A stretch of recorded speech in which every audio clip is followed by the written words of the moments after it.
Another team, Dalton, that was in the top 12 was the LSU Tigers, another SEC team here at number 11. What do you like about LSU going into next year? I think you start with the base of bringing back their quarterback, Garrett Nussmeier, and it was a real decision for him to come back to school, right? He could have gone out in the NFL. He could have been maybe the third quarterback taken in this year's draft. He's got a lot of talent. He's developed during his time down there in Baton Rouge, and I think that's where it starts. When you have one of, I would say, the top 5 quarterbacks in America coming back, you've got a shot, right? And I think the biggest thing is getting replacements for weapons that they've lost the last couple of years. Obviously, Neighbors and Brian Thomas last year.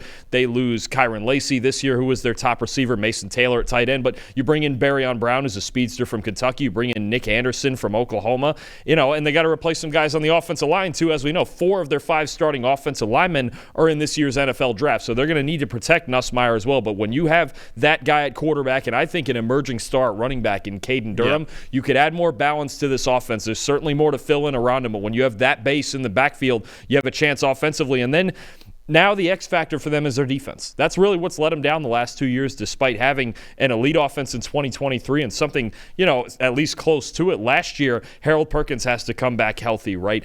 Transfers like Mansour Delane and Patrick Payton have to come through for them and raise the floor of this defense too, because just too many explosive plays given up, particularly in the passing game. They can't win shootouts in the 30s and 40s every single week. They have to add balance to this team. But if you have Nussmeier and you have as much talent as they do on both sides of the ball, they should have a shot to make the playoffs. Yeah, listen, they retooled the receiving core. You got Nick Anderson transferring in, Barryon Brown transferring in as well. They're both talented players. And then you mentioned it really, I have no doubt that Garrett Nussmeier is going to be one of the best quarterbacks in America. He was easily one of my top 10 quarterbacks in the country coming back. They're going to have a really good offense with him and that receiving core. Aaron Anderson's a good player as well, who's back for another year. Caden Durham, mentioned him, is going to be a really good running back for them. The offensive line is obviously going to be a question mark when you lose that many starters and that many really good starters in that offensive line. But they did bring in some guys like Josh Thompson, who I like, and Braylon Moore at center as a transfer as well. But it's all about the defense, as it's been the last few years. I mean, let him down the Jaden Daniels Heisman year, it let him down last year, and we'll see what it comes like next year, man, because they do have some talent coming in, right? Patrick Payton was, for a lot of people, a projected first-round pick entering the year, kind of had a disappointing year at Florida State this past year. Now he's at LSU.